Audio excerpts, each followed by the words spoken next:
Ketem Palut Panush Tla Chansam Sur Panutol Lolokit Sur Tlawi Ketemelis and Tickles. I always remember 10 tickles. That's what it sounds like. And Tickles. And it tickles. And it tickles. Well, what estimates are there for how long Wintu were here, have been here? I think maybe around 8,000 years, maybe 6,000 to 8,000 years, because from what I've read, it sounded like there were other Indians here first, and that we came from the north and moved down. But a long time. Been here for a long time. And we were a pretty big bunch, the Wintu were. I mean, sure, there were different bands and stuff like that, but we were a pretty big bunch. So I'm thinking that at one time there was a lot of food, a lot for them to live on, you know. Our general territory went to Helena, which is on the Trinity River, and then below there was the Chimariko, and then there was another tribe up Denny. I forget what they were called, and then the Sanungwe and the Hupa and the Yurok, and then we went down as far south as the Bald Hills, which is down just outside of Red Bluff, and over to Cottonwood Creek, and to the west side of the Sacramento River up through Redding and McLeod, and then up and over Castle Craigs and Scott Mountain. So that was about our area. How far west? South Fork Mountain, I think. They used to have big meetings up there, I don't know how many times a year, maybe once or twice, I'm assuming, on the racetrack. And tribes from all over, I guess, you know, both sides of the mountains and stuff would meet there, and they'd have their games and trade things, and had their hand games and their foot games, and they did all kinds of stuff up there.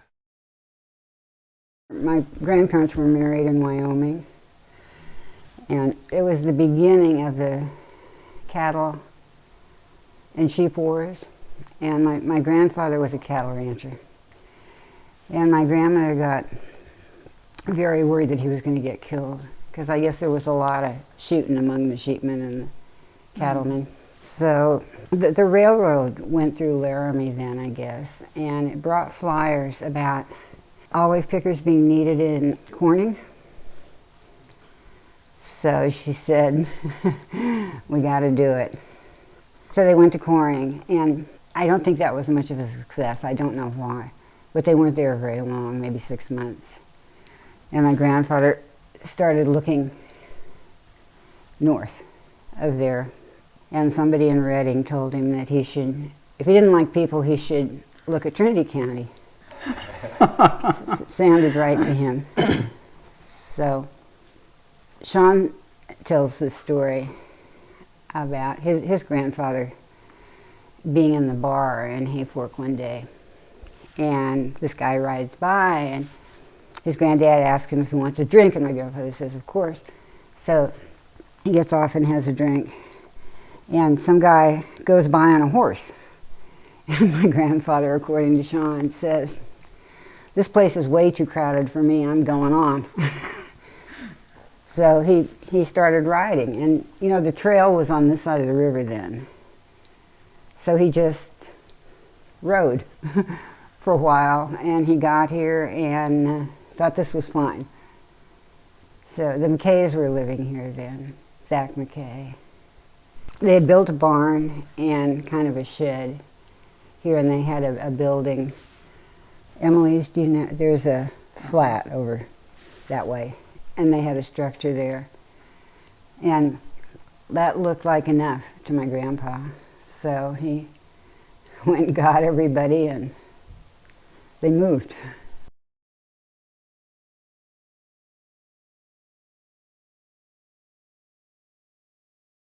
The story was my grandfather come into Indian Creek, and he stayed with a doctor there. I don't know if he was sick or something. And this doctor had this Indian girl, and I don't know, Indian Susan, That's the only thing I know her. We don't have a last name on her. He married her, and then he come on over to Hayfork country, I believe. I think she was probably 13 when he married her. Had 3 kids, I believe, my grandmother and 2 brothers. One of them, I think, got killed in San Francisco. The other one, I don't know what happened to him. But then when Indian Susan, when she died, Grandpa couldn't take care of her, so he let the Vaughns have my great-great-grandmother. And they raised her, but they raised her like a slave because she was Indian. And then, of course, when she got older, then she married a Vaughn.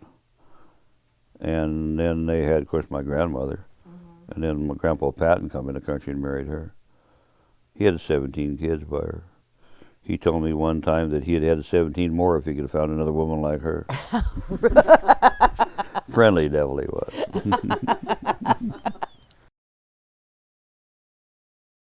My granddad was in the Indian Wars in Dakota territories, and when he mustered out of the Army, he came west to, he was going to raise livestock for the Army. And they went over to Humboldt County, and they told him about Hyampom Valley here. And so he came over probably on what was the Humboldt Trail then, and he ended up homesteading a 160-acre, which was the size of a homestead that you could take up. One person could. And he built a cabin down by the campground, which is our campground, there's Salmon Rock Campground now.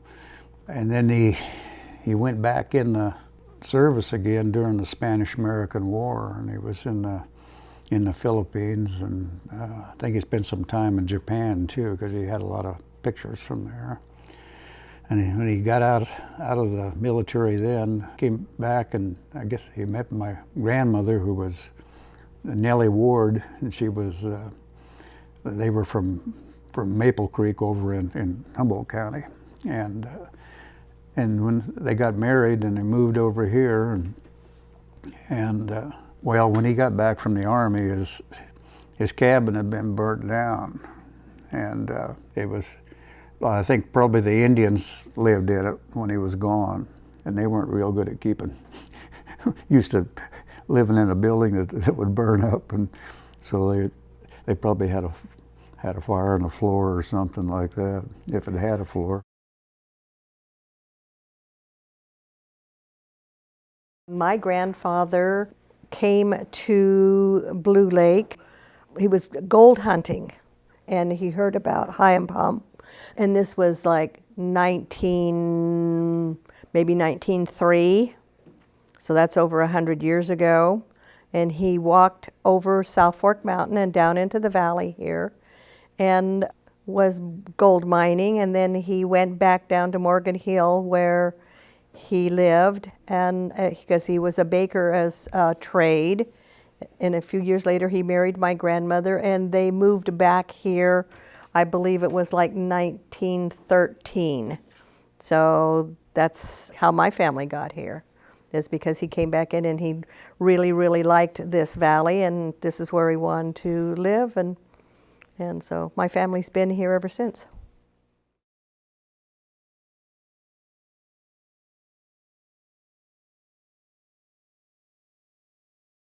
I came in the first trip that I came in was in '43, and that was really an interesting trip. We were in a Model A Ford, and the Model A Ford right now is in Joe Watkins' possession, and Joe's really fixed it up nice. And it was an interesting pickup by that point because we had made a logging truck out of it, and all the wood in this house we raised on the place here and cut it. And we had the sawmill down in the front there where my garden is.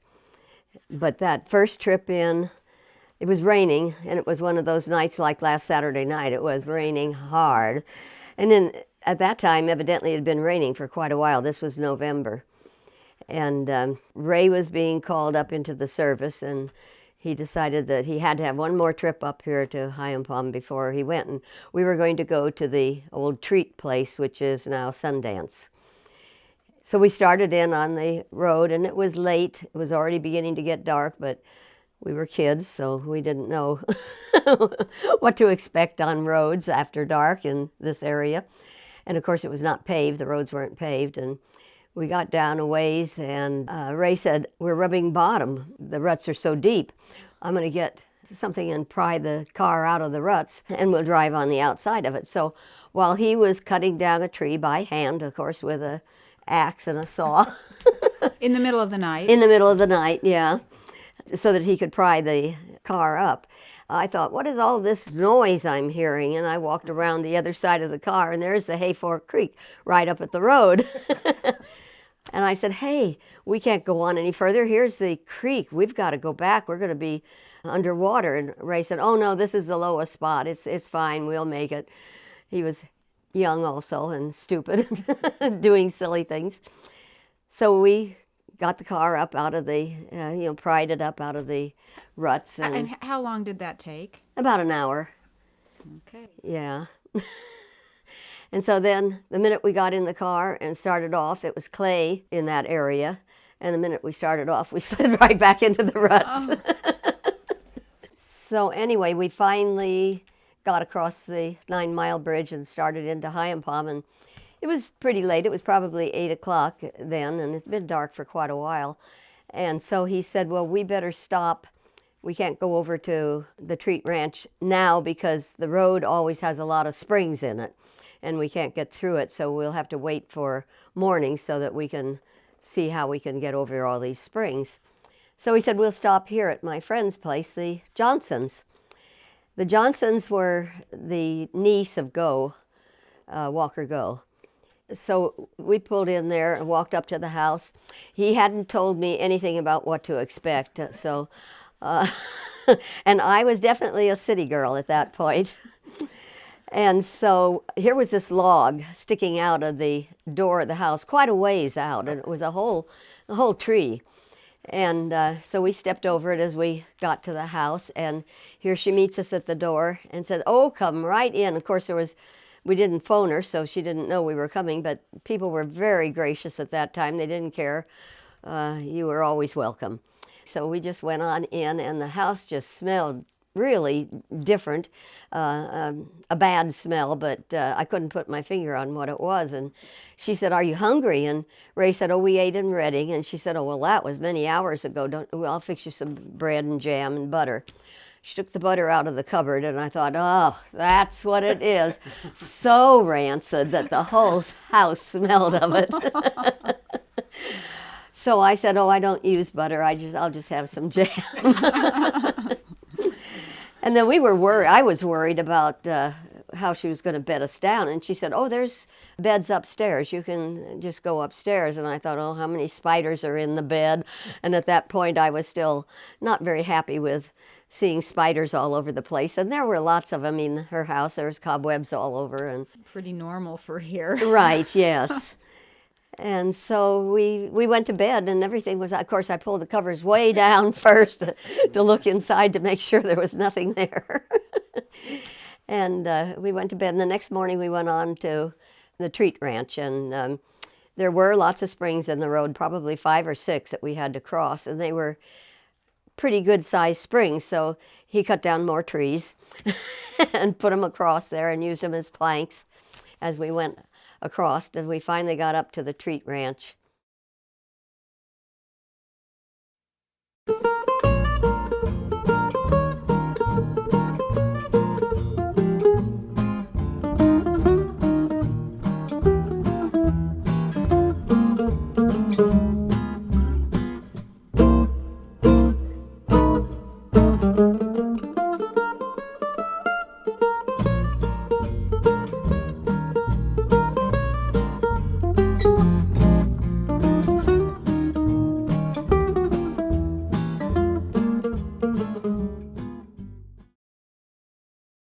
Abe Bush and Grandma Bush and Tootsie, who was Tootsie Childers. That was Grandma Bush's daughter. And they were going across the river to try to cross it in the winter, and it was up quite a bit. And so old Abe, he was going to they were on the horse, and so he was going to jump on behind them up there, and those Indians usually carried their pistol, stuck down in the front of their pants, and half the time it was cocked. And when he jumped to get up on the horse, the pistol went off and shot him down through the groin, and he fell off the horse, and he laid there on a gravel bar. He said he was going to die, and then Grandma Bush says, "Well, you're not going to die." She says, "She's going to get you fixed here." And so she loaded him on the horse and took him back down to Grandpa Garrett's, which was right here at Big Creek. And Grandpa set the bones in the thing and patched up the bullet wound. And I got a picture here of him when he was on the crutches, the homemade crutches. It's Abe and Grandma Bush and Tootsie if they were in the thing, but that was after he'd shot himself. But there's a lot of real good stories about that happened in this country. It wasn't like the Appalachians, but it could have been. It was close. Yeah. My mother worked hard that summer, and my father worked hard, and he put up the batter boards to form the foundation for his first building, which to have a canning kitchen on one end and had a shop, and he was all ready to start his farm building, which wasn't done at that time in Hyampom. You put your buildings on rocks, so we were considered foreigners because we had to have cement. Rocks were good enough.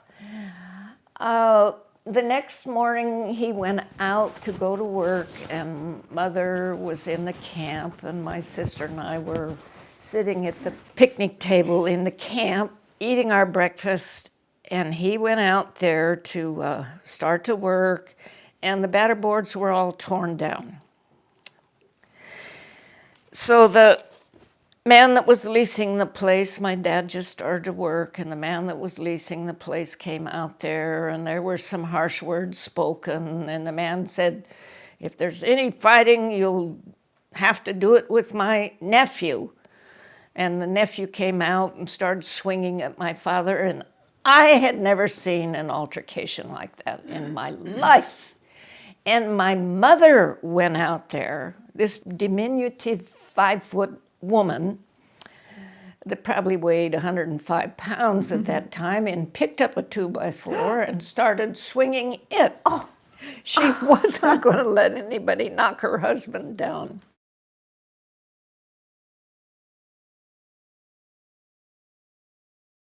One time my husband brought me home a pestle, and it was broken, and I just went, "Ah!"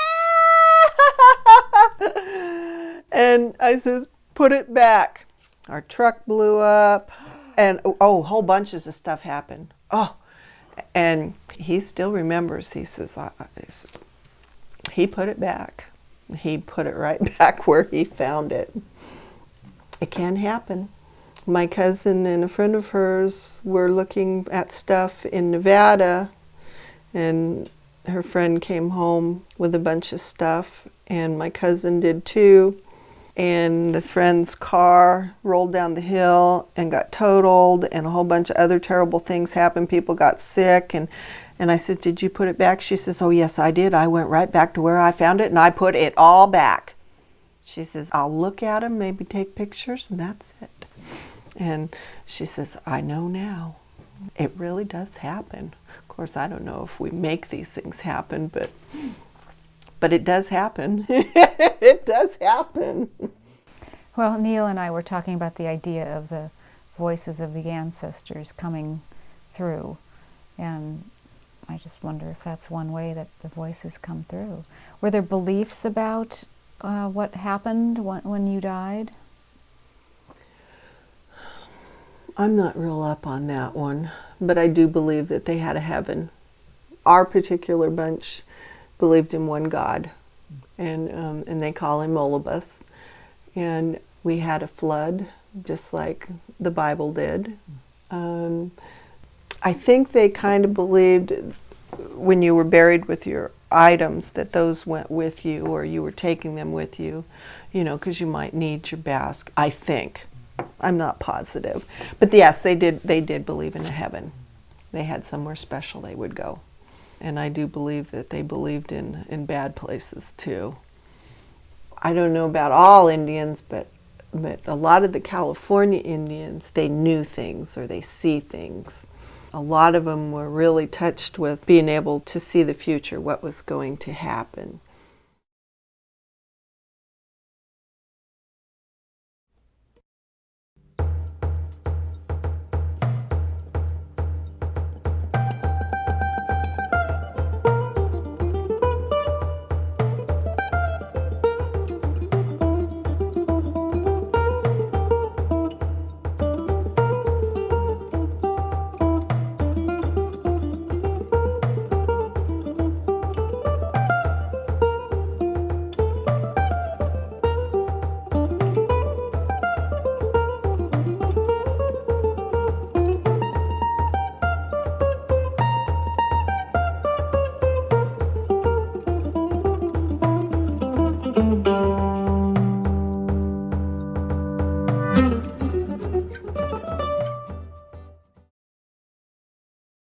Do the kids realize that when Dick and I were their age, there was no electricity here in Hyampom?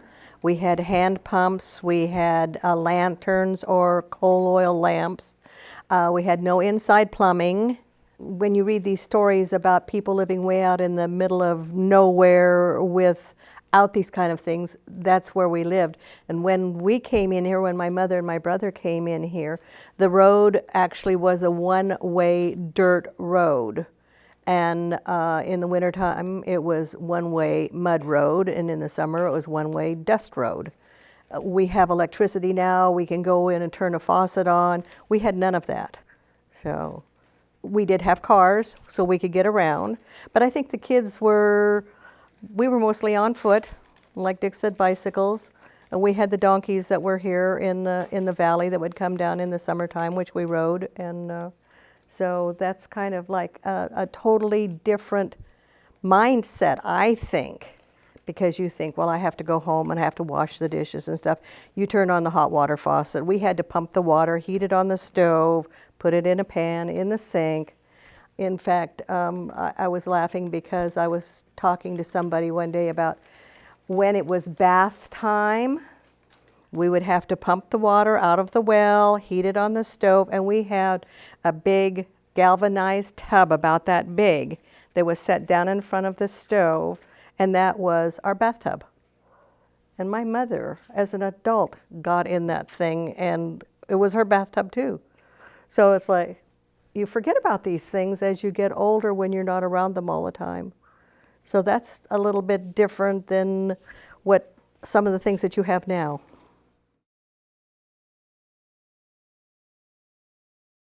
At that time, the river was wonderful. Bedrock showed. There were pools, big pools that you could dive into. I was not a water person, so I didn't dive into the pools, but I played in the water and dog paddled around. And right in the middle of Hyampom, under where South Fork River Bridge used to be, the suspension bridge, there was a huge boulder that stuck up probably 8 foot above the surface of the water. And that was used as a diving place to jump off in.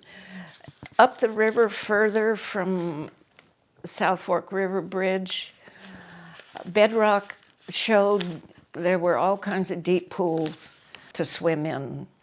What was the water volume like? The water volume then, in comparison with now in 2009, was much higher because the water moved along on bedrock.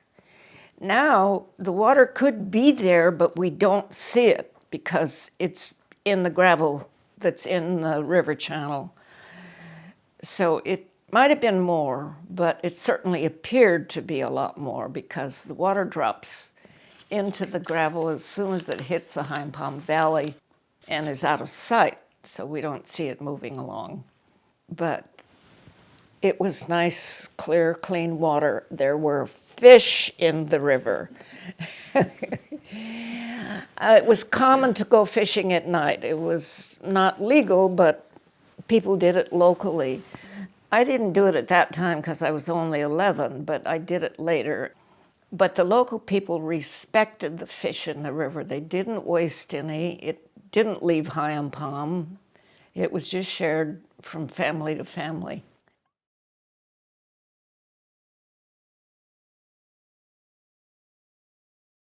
When we were younger and the valley was a nice valley, then we lost it because of the floods. And it killed it to me because there used to be fields. Billy used to have the big alfalfa fields down the river, and everything was there, and it was a good agricultural thing, and people lived here, and it was pretty harmonious. We used to have dances. They'd dance until morning and have breakfast afterwards and everything else. I used to remember going there as a kid, and I'd crawl up in the coach and go to sleep. And they had a community that worked together. If somebody wanted a barn built, everybody would chip in and do it.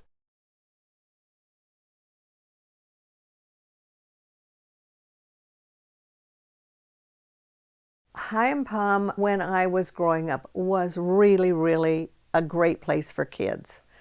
We all went to school in the one-room schoolhouse from 1st grade to 8th grade, graduated there.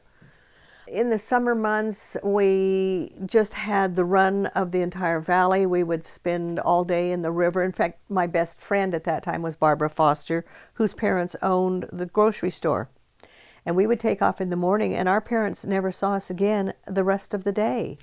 What were you doing? Down at the river, up the river. What did you do? We went swimming, we looked for rocks, we looked for fish, we looked for turtles, just being able to get out and wander. And I said to my mom years later, I said, "Didn't you ever worry about us?" And she said, "No." And I said, "If something happened to us, you would never know, number one, which direction to go on the river, because we would just take off." And she said, "No, they never ever worried about it."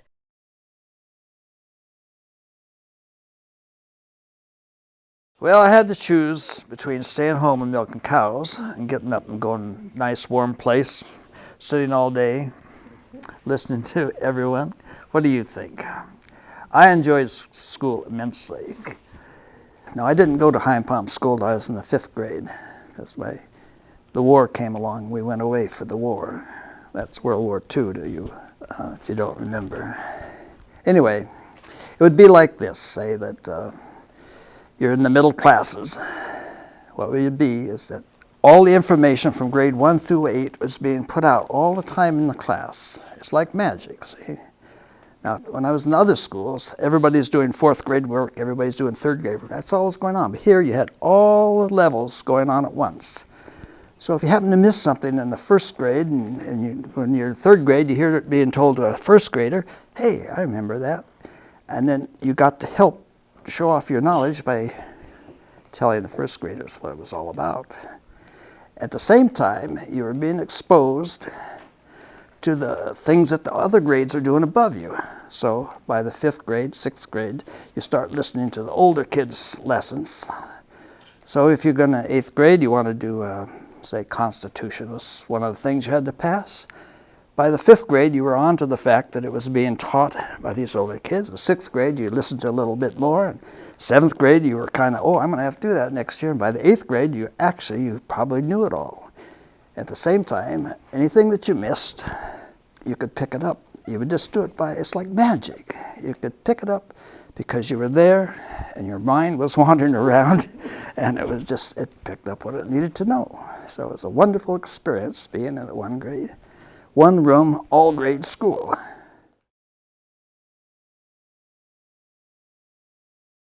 So you guys have been to like a everybody in one building kind of elementary school and then a more traditional sort of high school. Which one would you say you like better? Which style is?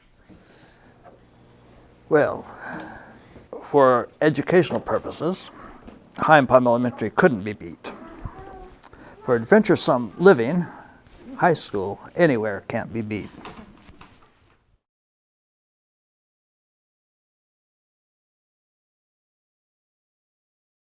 course, old Doug and I had a habit of cutting school. And they had a truant officer, old Porter Kritzer, that Kritzer Jim was named after. The game warden and the truant officer played large part in your life. Yeah, he did.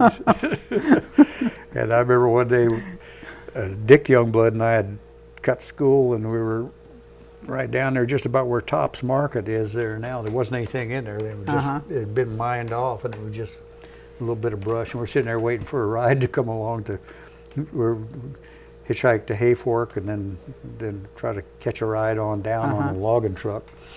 And old Porter, he came by, picked us up, hauled us back to school, give us a chew it out. Well, he was headed for Hayfork because there was always a bunch of kids over there who were cutting school. Eddie Hawkins and Lauren Davis and Eddie Davis, they were always cutting school. And so he was headed over there. We knew where he was going. And so we gave him time to get pretty well gone, and we took off again, and we caught another ride. And on Hayfork Mountain, we met him coming back. And he had a load of them guys from Hayfork, and we were riding with somebody else going the other way. He never turned around. But we got in. Usually old downgrade Smitty, when he was hauling for the Trinity Alps there, he'd give us a ride. Most of them drivers there they'd give you a ride down to Hyampom.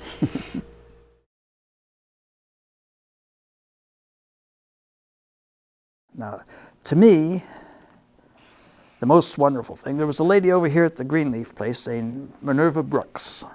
She always was surrounded by these unusual people, and they would use them for resource people at the school. So maybe 3 or 4 times a year, in a good year, twice in a bad year, or once, somebody would come over there from the Brooks farm and talk to the children. Now, some of the people that I remember coming there changed my life. There was a lady from Ireland came and told Irish folk tales, and they were like magic. And she talked like an Irish person, or she could talk not like an Irish person.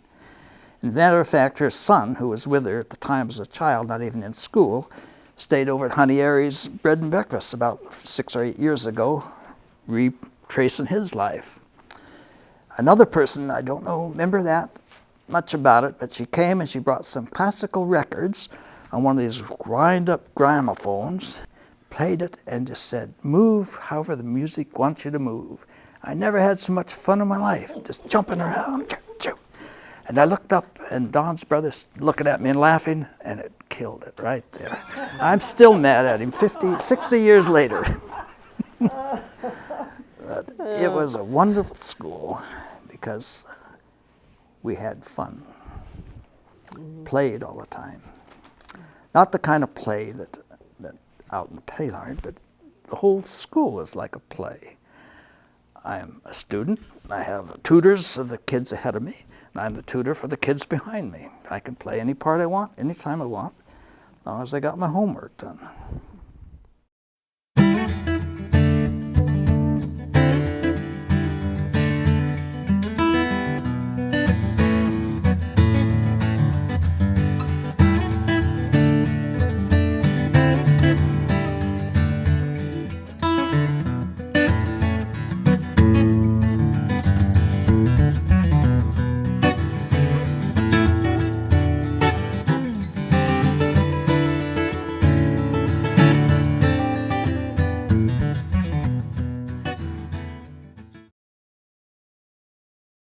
I'm not quite sure what they ate in the mornings, but I'm assuming maybe some acorn mush or some acorn bread, or I think they made a bread out of the salmon too, because I think they ground it up into like a powder, and then they would save that and they'd use it to flavor soups, and I think they put it in breads and things like that.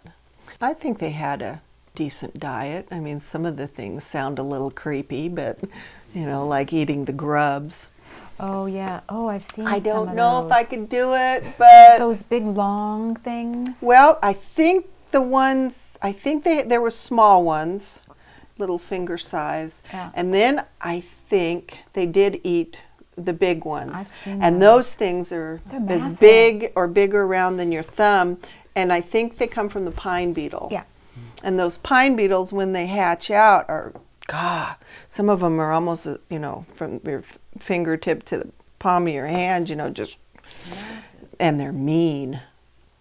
One of my friends said that they taste like pine nuts, which would make sense. They're in the pine trees, so I guess they would have that turpentine taste like the pine nuts do. Huh. I don't know. It'd be a good meal. Yeah, and we weren't skinny. They didn't start losing weight till after the white man got here. They were healthy because they ate a good diet. They had all kinds of stuff to eat. They had watercress and they had deer. I don't think our people ate bear very often. A lot of the Indians up here didn't, because some of them believed that when you died, your spirit would come back in the bear. God, they had all kinds of things they could eat, quail and grouse and Berries of all kinds. yeah, all kinds of berries. Down in the valley, they had the pronghorn, and I think they had an antelope too. I'm not positive, but I think they did, because I think there's a Wintu word for antelope and the pronghorn from down there. They had a pretty good area.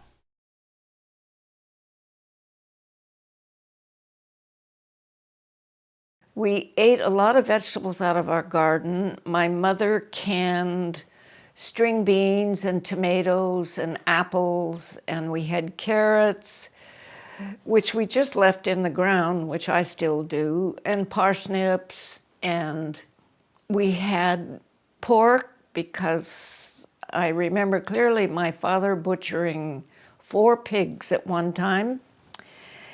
He cured the hams and the bacons. My mother made sausage, and that sausage was all seasoned, barely cooked into sausage patties, and placed in a crock covered with lard. You put lard in the crock, you put a layer of barely cooked sausage patties in, covered that up with lard, you put another layer in, and it kept. We had lots of good food.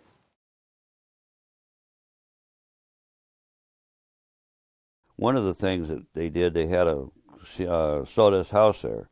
And when Dad was younger, they'd go up on Youngblood's Pond, saw ice, because it was cold in the wintertime, stack it up, and then to take the horse up there with a sled and sled it down and put it in that sawdust house. And when I was a kid, we'd make ice cream at 4th of July. What's a sawdust house? I don't know what that is. The walls are about a foot thick full of sawdust for insulation. Oh, okay. And like they're doing with rice. Like a cold room. Okay. Except then they'd stack it full of ice, and they had all the way up until the 4th of July, we had ice. So us kids would crank on the ice cream maker and make ice cream 4th of July. What about apples? Did you ever pick apples and bury them in the ground and get them in this? Oh, we made a lot of cider and milk, and I'd get drunk on it, but that's it. Oh. God, we made some good cider. Had a big old crocks, and you build that crust up on top, you peel that back, and you sit down there and get a scoop of that stuff. Make you goofer in a pet coon. Yeah, it was a fun time. When we were kids, it was so much different then. Everybody, I went to school in Red Bluff, and they said, "What do you do up there all summer?" This is the only place you could come up here, and of course I worked. We always worked we worked till noon, and in the afternoons, most of the afternoons we took off. Go fishing and chase young girls, come down here at the camp. Yep. Chase these little girls around. Yeah. The only place that they imported women for us. Yes. They so really did. true. Camp Trinity used to have 200 in the summertime. Yeah. And her father and stuff had them down here. And so they made us quit going up to camp because we were Yeah. playing too much with the girls. Yeah. Myra went out with, my stepsister Myra, Doc's daughter, went out with Milt. Yeah. And we were talking the other day, she's like 70 something, I don't know, but she remembered Milt coming out in this Jeep that had a hole in the bottom. So you could, the dust would be coming up and you could see the road, but she remembers Milt really well. Yeah. We had a pickup that he had. We put a false board across the back and a box underneath. we'd go down and fish and throw in there and put the board back across. Looked like there was nothing to pick up. Game warden couldn't catch us if he wanted to. You know, we never did waste fish. Mom would can 100 pints and 50 quarts of fish every spring. We had a spring run of fish. And it was just for us to eat. We didn't waste any of them. April did that. She canned it when she was living with Charlie. So we always, I didn't know what tuna fish was. I thought I was deprived. Yeah. Now I find out I was doing great. The difference in the fish too. I mean, when they used to just swirling in the river. They talk about now they've got half a dozen fish in Big Rock or something. I've seen 200 fish in Big Rock. Now, of course, that was 35 foot deep at one time, and a big old pool in there, and they just going around and around in a circle.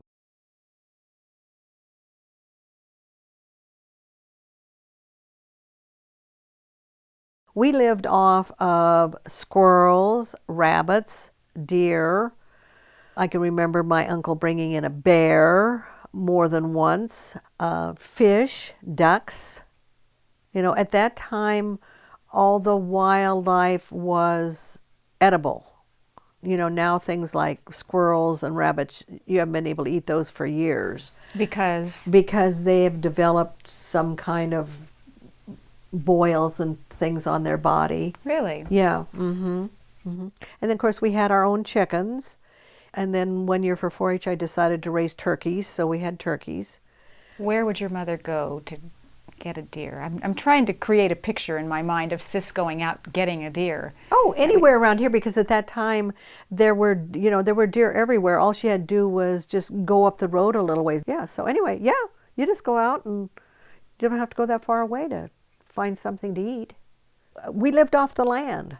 Not that we necessarily grew everything or raised everything. We actually lived off the land. My Uncle Mutt was one of a kind. I always decided that he was born 100 years too late. He should have been a real pioneer. But anyway, he was the same way. You go and you get a fish, or you go and get a deer, or you go get whatever you want.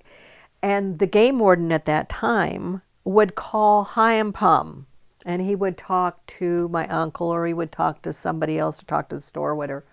How are things doing in Hyampom? Thought maybe I'd make a trip down today and just check things out. My uncle would say, okay, sounds good. He said, everything's fine. If you get down here and go to the store, I'll come over and have a soda pop with you. So the guy would come down, make a pass through the valley, and if anybody had anything, it obviously was in a cellar or someplace else, and end up at the store having a soda pop. My uncle would come up to the store, have a soda pop with him, and they would visit for a while, and when the game warden get ready to leave, my uncle would say to him, well, when you get home, maybe you ought to look in your trunk. And in the trunk might be a piece of venison or a salmon, or, talk about payoff. This went on for years. This kind of thing went on for years. It was just a normal thing that happened. And the people here in Hyampom, because anything that they did get, they didn't waste, they didn't try to sell. It wasn't until people started coming in the valley and getting salmon, fish, deer out of season and taking it back out that the game warden had to kind of start saying, okay, you guys just need to just kind of take it easy, calm down, just don't do that anymore.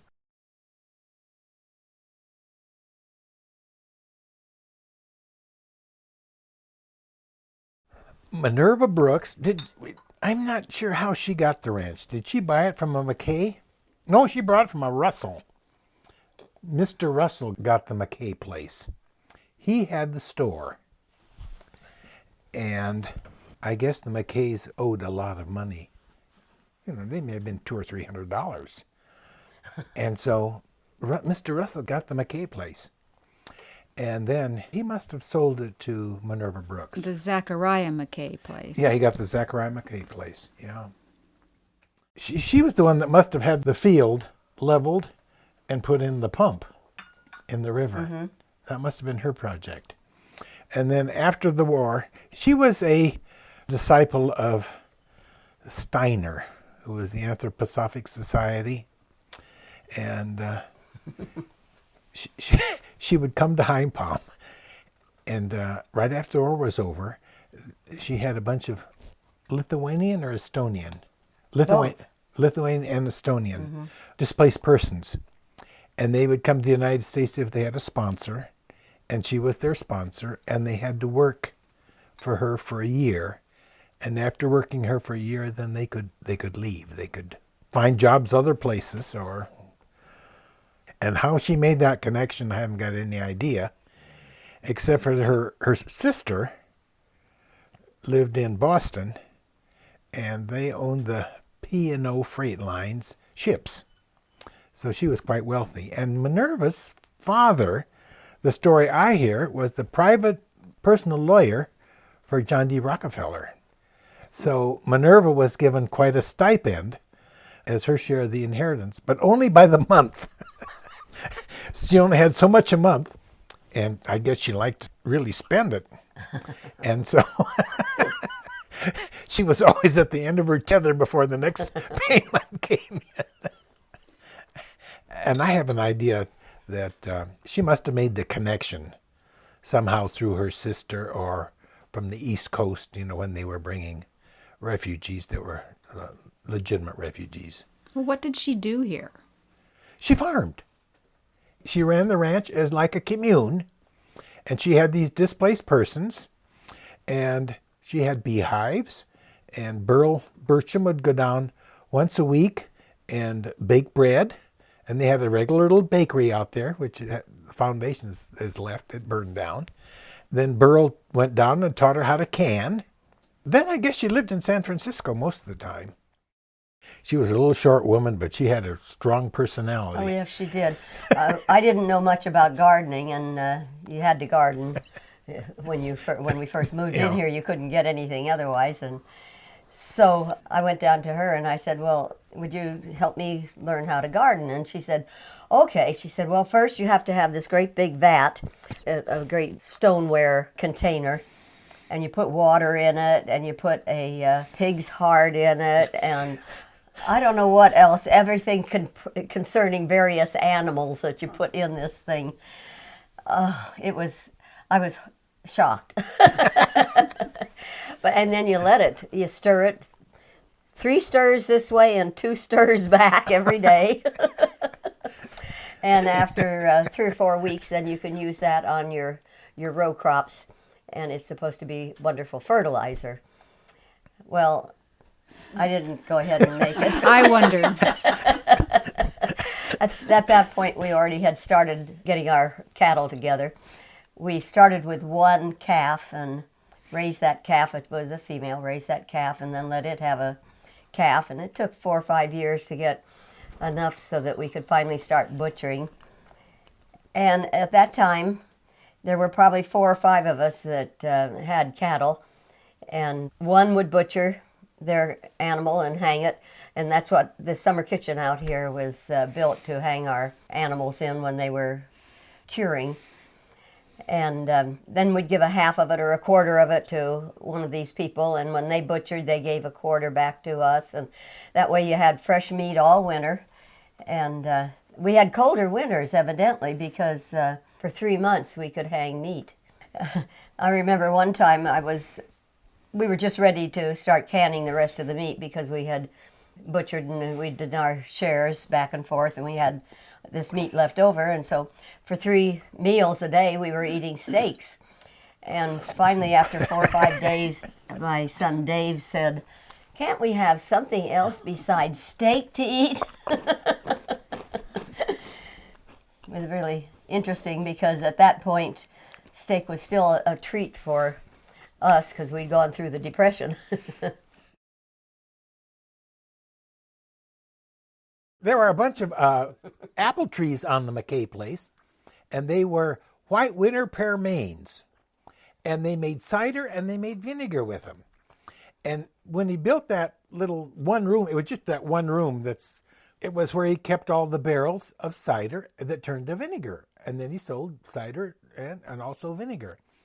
But he had to pack it on the horses, and the horses couldn't get through the door. So the door was real wide, and it was arched way up high. So if they were packed on the back, they could ride right in. And so when I rented, they were still calling it the vinegar shed. Gene called it the vinegar shed.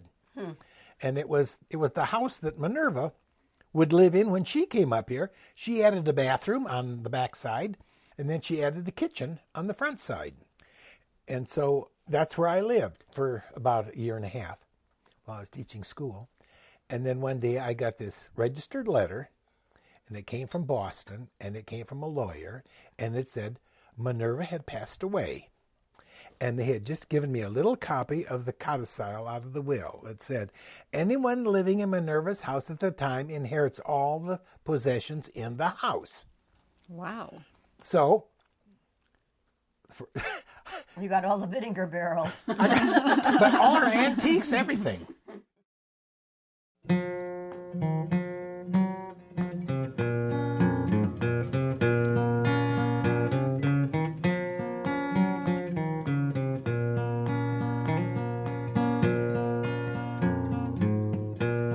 I do not have a mansion. I haven't any land. Not one paper dollar to crinkle in my hand. I loaded, I didn't know what I was getting into, but by God, I was going to be ready for anything. And so I drove this car up to the eating platform, and I looked around, I got out, and I walked around, and there was a whole lot of firewood stacked on the eating platform. And there was some furniture scattered around, and one of them was a round oak table. And where the two sections joined together, on one side, it had a big chip taken out of it that was probably 4 inches long. It was a wedge-shaped piece, and the outside edge might have been 2 inches, and it was just a missing piece. And it looked like it had been hit with something and just chipped out of there. So I looked around. There was nobody around. There was nothing to do. So I looked, and there was this whole stack of oak firewood. And so I had my chisels and my hammer and stuff, opened up the back of the car, got stuff out, chiseled off a piece of wood out of the firewood, shaped it, made little pins, put clamps on it, glued it together. And still nobody showed up. And I kind of wandered around. There were some garages up the hill where the craft shop and living quarters and all are now. So I walked them. There were a couple of old cars in there and a beat-up tractor. I just kind of looked around, and then I walked back and took the clamps off and chiseled the piece of wood appropriately, sanded it down, and put some stain on it that matched the rest of it, and put some finish on it. Oh my God. Still nobody showed up. And finally, this sleepy-looking old guy, Grover, comes walking down from the apartment upstairs and says, "Oh, hi." By then it was around 9 o'clock. I thought, God, everybody sleeps late around here. But he greeted me and stuff, and I said, "Oh, well, I'm glad to see you. I hope you don't mind my playing with your table, but I didn't have anything else to do." And he said, "God," he said, "I've been wanting some way to fix that, but haven't known how to do it, so thank you very much." And it was all kind of matter of fact, and that was that. And it wasn't until 2 years later when I didn't meet Jane that year. I met her the year after, and she told me that she had been in Japan, and he wrote her a letter, and he said, "The most amazing thing happened. This guy comes driving up. He gets out of his car, and he opens the back, and he starts fiddling around. He starts cutting up pieces of firewood and chiseling away on our old oak table. And by God, he makes a patch and fixes it. And she said, it was just an amazing thing. And she thought at that time that she just had to meet this guy. And she finally did. And I thought he didn't pay much attention, or it wasn't a big deal, or it was kind of like, oh, well, this guy shows up and he messes with my table, and that's all right. But apparently he was really quite overwhelmed.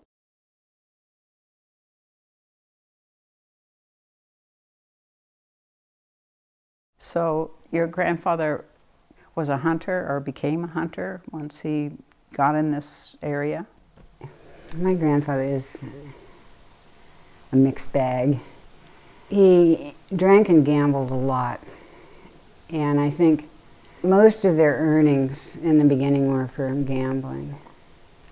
Well, if he got earnings from gambling, that's a good thing. I don't think they lived real high, but he took to using his homestead deed as collateral for his bets. And I can remember going with my grandmother to Hayfork to beg whoever was holding the deed. You know how Fred is. And then they tried raising some cattle eventually. Did that work better without? Well, at least they had meat. Yes. And the kids did a lot of hunting. They basically got all their meat for themselves. And there were fish. Uh-huh. My grandmother grew a big garden. Must have worked all right, because they all grew up. Yes.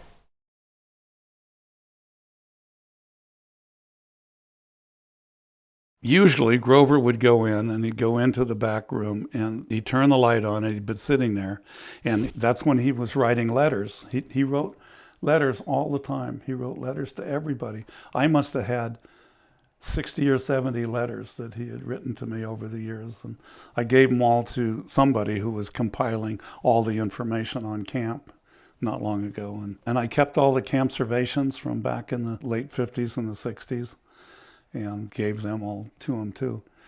But I'd go in, see the light on, I'd go in, "Hi, Grover." "Oh, hi." And sit down. He said, "Well," he said, "would you like a bowl of ice cream?" And the one thing you can't have, I mean, besides sex in that camp, was ice cream. And once in a while, parents would say, "What can we bring up? Can we bring a bunch of ice cream?" Well, we don't have any place to store ice cream. But Grover had a little freezer, and he had his own ice cream. So maybe 2 or 3 times a week, I would go in, and Grover and I'd sit and giggle about the old days and just talk about the world and eat ice cream.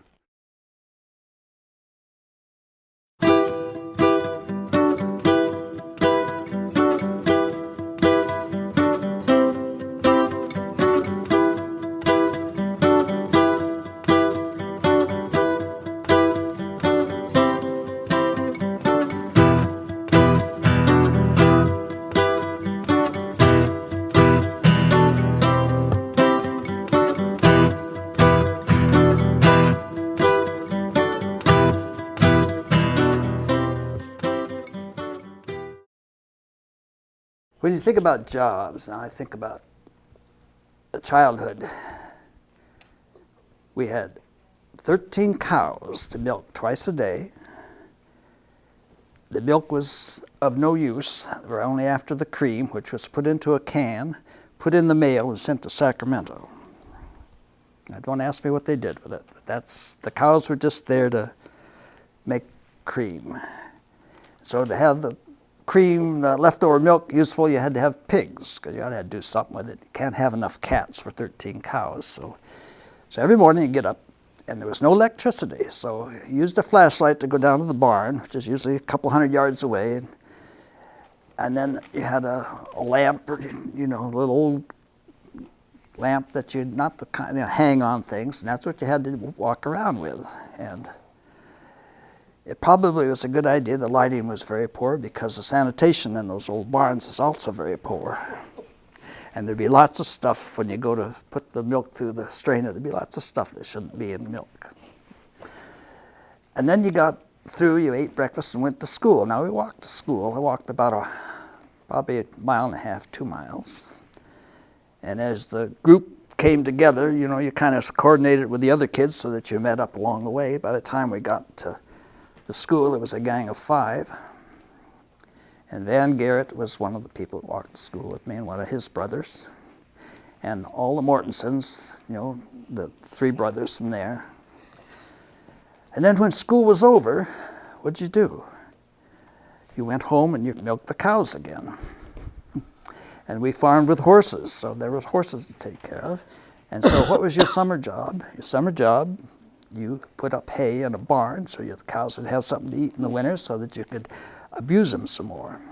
And when that sawmill came in, I was like, God sent finally a job where you aren't always home. And in those days, you could get a job in a farm, I think at about 14, and a sawmill, you only had to be about 15 or 16, and then they could hire you part-time, which meant 8 or 9 hours a day, but not for long. You know, for summertime, you could get jobs there.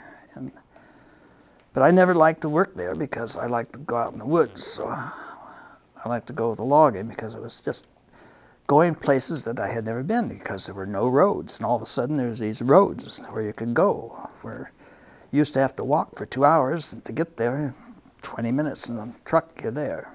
The downside, of course, is when we left, the forest is pretty well devastated.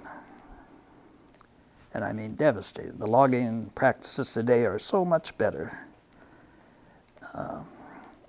I don't even like to think about it, but it was a wonderful, wonderful smell to be out in the forest. Smell the fresh air, dirt and stuff. Then we go back the next year and you see the big canyons and all the junk and stuff that we left behind.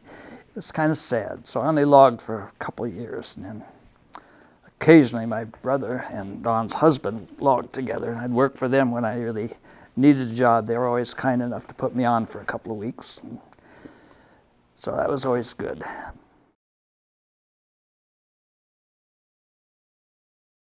remember when I was skinning a cat there, we had an old guy they called, name was Johnny Bewis. They called him Powder Monkey John. And he was my rigger. And then we had old Joe Amberghini from that Amberghini's mine. Yeah. You know, down there. I know where it is, yeah. Okay. And he was the choker setter. Powder Monkey John was the rigger. And we were coming in for lunch there one day, and old, I think just old John was riding on the cat with me. I was coming down the hill and I had a skid of logs on behind me, and there was some real benchy, slumpy ground in there. And the other cat was coming in off the side, and they pulling logs in and coming down the same trail. And he knocked a madrone over, one about that big around, and it was laying out across the road there. And old Doug and I, we had a thing that we do on them cats when you're coming downhill like that. You'd pull both clutches back on the thing to put them in neutral on that thing, and then you'd steer it with your feet on the brakes. You had the pedal for each side of the cat, and you just come down steering it with the brakes, and you just go flying. The tracks would be right up in a big arch like that over the back of and they'd get up so high there that it'd shear the bolts off on them darn running boards. And I come down off of that thing, and here's that tree laying across I couldn't see it until I broke over the top, and I had that skid of logs on.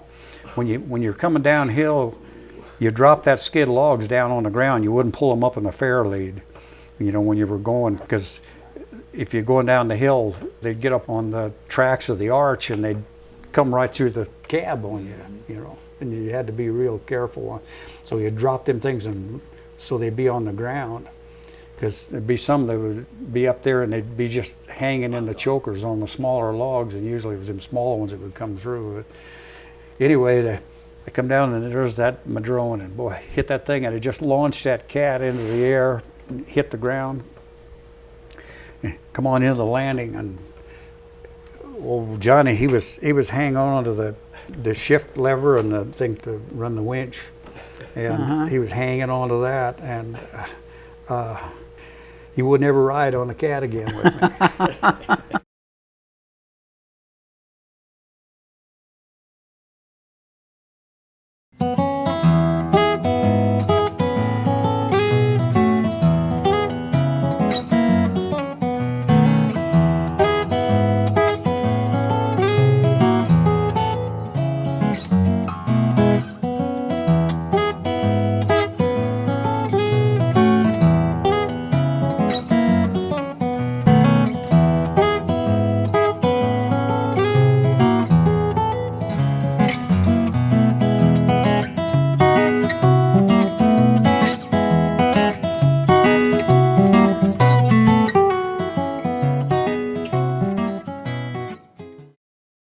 Everybody came to HCC, and the food was out of this world. It was a big potluck, and nobody had missed that potluck.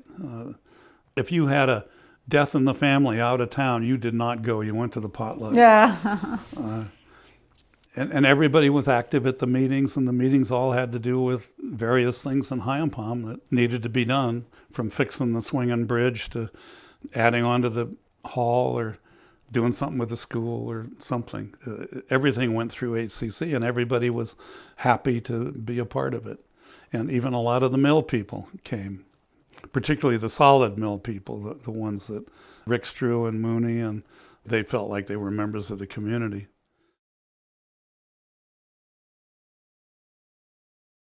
There's so many fish in the valley that I couldn't ride my horse across.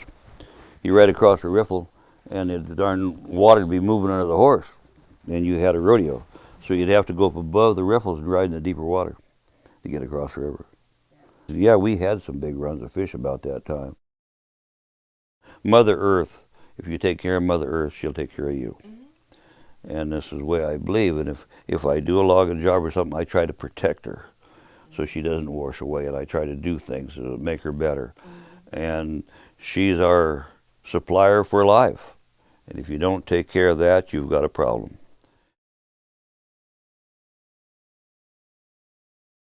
One of the things, if you live in Hyampom, you have to be versatile, because you can't run down to the store here and buy a piece of hardware. So you don't throw things away. We try to keep our junkyard pretty neat, but you don't just throw out a piece of stovepipe because it's been used a while, because you might have to use it again. And the same with plumbing and faucets, and you put a new washer in the faucet, and you can't run down to the hardware store. So you need to know how to fix it yourself to get on well in Hyampom.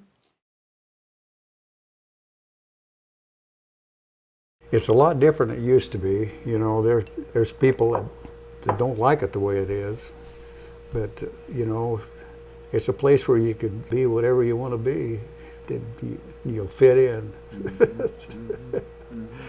But you know, there's people that are running away for something, and there's other people that are just they love it here. I mean, it doesn't seem special to me in that kind of way, you know. But every decade it gets more special. I grew up with everybody lobbying for progress. You know, man, they couldn't wait for a road. They couldn't wait for the road to go to the coast. It wasn't always important to preserve the character of the area, you know, because there were a lot of places like this for a long time. It's just hung in there. Right. And living here, I feel, it's special in contrast to other things. You know, otherwise it's pretty much dirt and leaves and star thistle and rattlesnakes and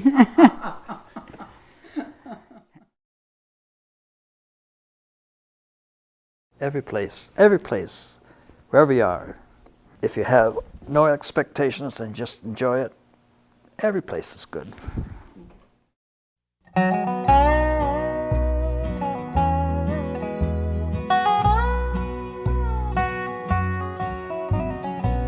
And you know the sun's setting fast, And just like they say, nothing good ever lasts.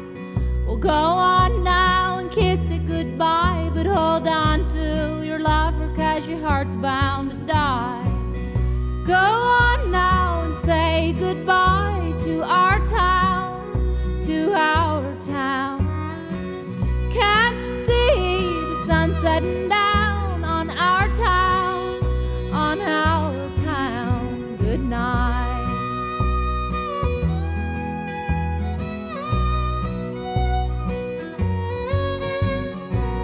Up the street beside the red neon light, that's where I met my baby on one hot summer night.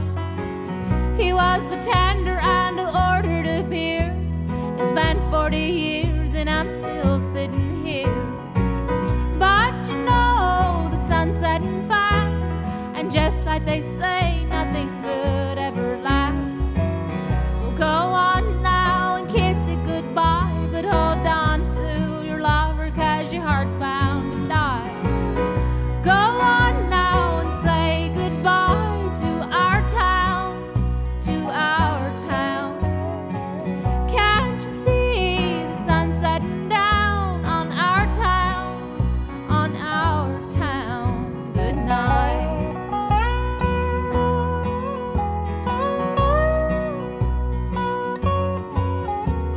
It's here I had my babies and I had my first kiss. I've walked down Main Street in the cold morning mist. Over there is where I bought my first car. It turned over once, but then it never went far.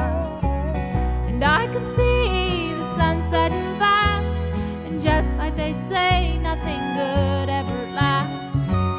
Well, go on now and kiss it goodbye, but hold on to your lover, 'cause your heart's bound to die. Go on now and say goodbye to our town, to our town. Can't you see the sun setting down on our town, on our town? Good night.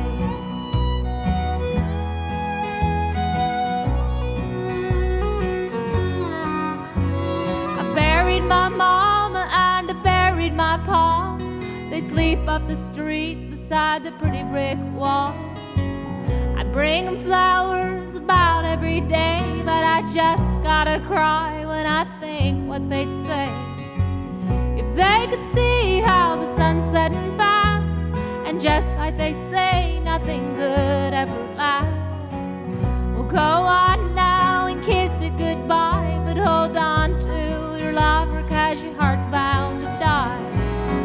Go on now and say goodbye to our town, to our town. Can't you see the sun setting down on our town, on our town? Good night.